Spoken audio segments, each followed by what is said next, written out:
Now, Hezbollah wanted to do their own October 7th style massacre in northern Israel, but much, much worse. Hezbollah planned to invade Israel and had detailed plans for targeting a local religious and community leader, Rabbi Moshe Sasanki. Israel's soldiers found documents in the Hezbollah bunkers outlining details of their kidnapping and murder plot. And one Hezbollah document listed targets in Matoula, an Israeli town just south of the Lebanese border, and they had to decide to personally target the local rabbi in the town of Matoula. Hezbollah had the rabbi's home address marked on a map. Hezbollah had the rabbi's car details listed specifically. And Hezbollah, like Hamas, has a murder mentality. Hezbollah, like Hamas, was ready to kill everyone across the border in Israel and specifically to target a rabbinical leader, with these key details proving that was their long-term plan.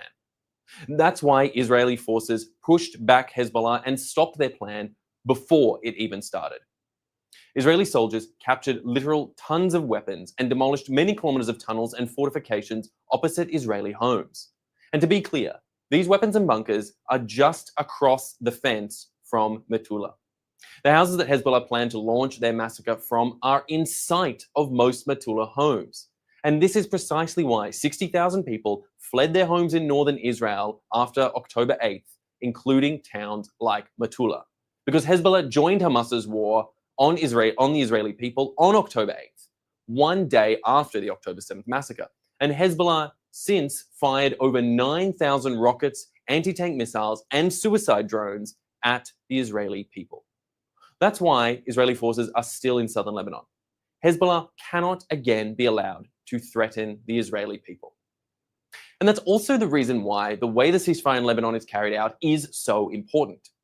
The US envoy is happy that Israel is withdrawing from Lebanon, but Israeli commanders keep saying they cannot leave Lebanon yet. Amos Hochstein is US President Biden's coordinator for Israel and Lebanon, and Hochstein said that he was happy to see Israel leave the western sector of southern Lebanon.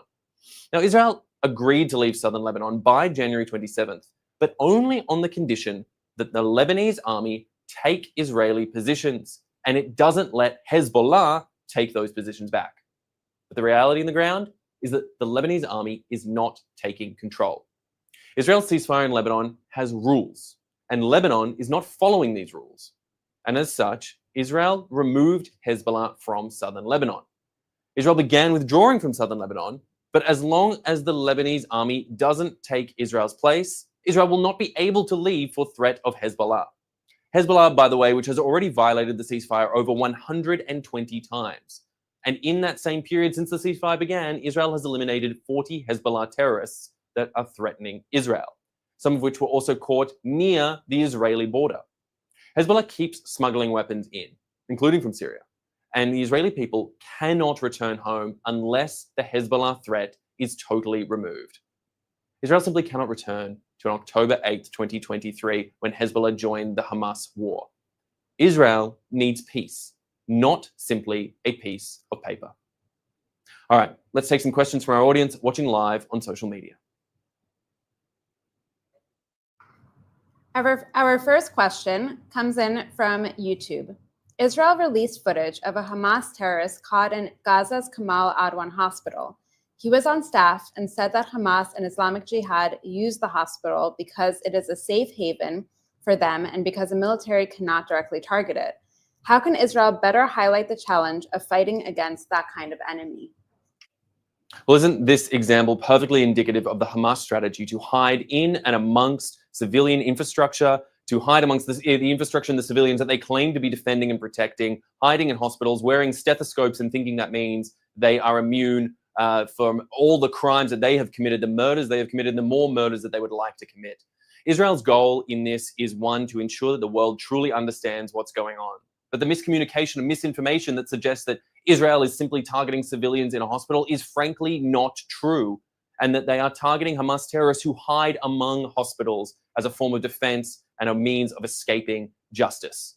This is a message that we all must convey time and again and get these messages out. And I plead with you, the audience here today, to ensure that these messages are spread far and wide, to make sure it is understood that Israel is not targeting the civilians of Gaza, that Israel is targeting Hamas, who choose to hide behind their own civilians, their own children, their own infants and use those people as human shields to serve their own interests.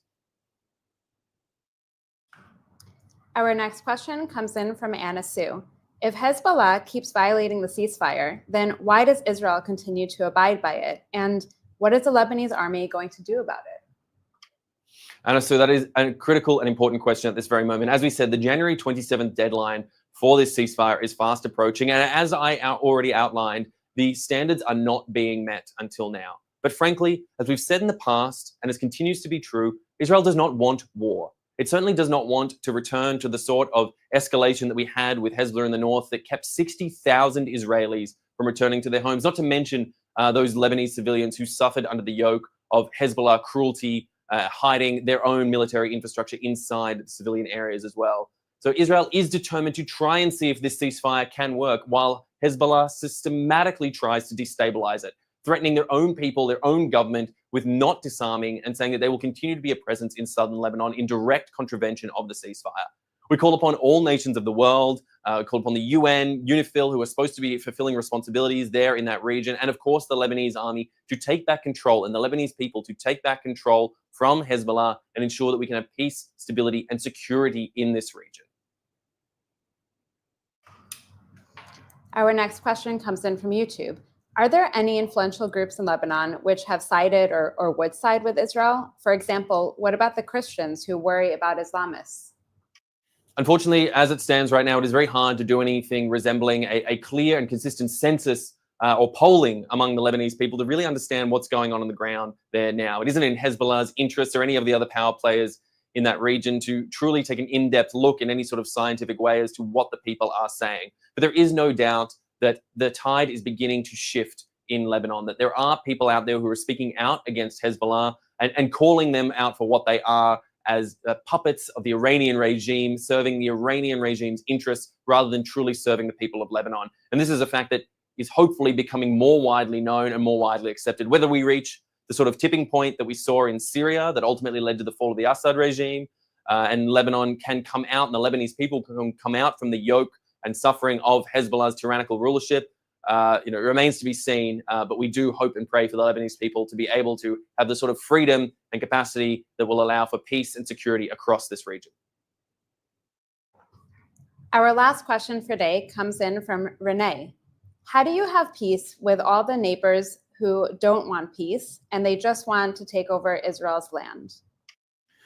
Renee, this is the critical question of the Middle East and of Israel since its founding back in 1948, and frankly, even before that period. Israel has sought peace, and through diplomacy, through military tactics, through clever strategy, and through finding partners for peace, Israel has managed to do so with many nations in and around this region. As we saw, the Abraham Accords were a prime example of one such opportunity. Israel obviously in the past made peace with Israel, with Jordan. Now there is conversation with the caretaker government that exists, the al-Julani government that currently exists in Syria, whether there's a possibility of some sort of normalization of ties there. Who knows what the future holds, and we can be optimistic. But ultimately, piece by piece, brick by brick, Israel is trying to find a sense of stability and normalcy and acceptance in this region that has, for so many decades, fundamentally rejected it. But we'll have to wait and see whether the future will be bright, dark, or whatnot. I mean, people had so much hope, but obviously we saw on October 7th, 2023, that hope can be dashed so rapidly by cruel and heinous actors in this region who are determined to destabilize. But we do have a hope and optimistic view as we kick off 2025 and already in its first week and well underway. We do hope that there may be change for peace in the future. Thanks for watching. Drop a comment below. Don't forget to like, share, and hit subscribe to stay updated with our latest content. Until next time, stay informed and inspired. This is Dejobnik signing off.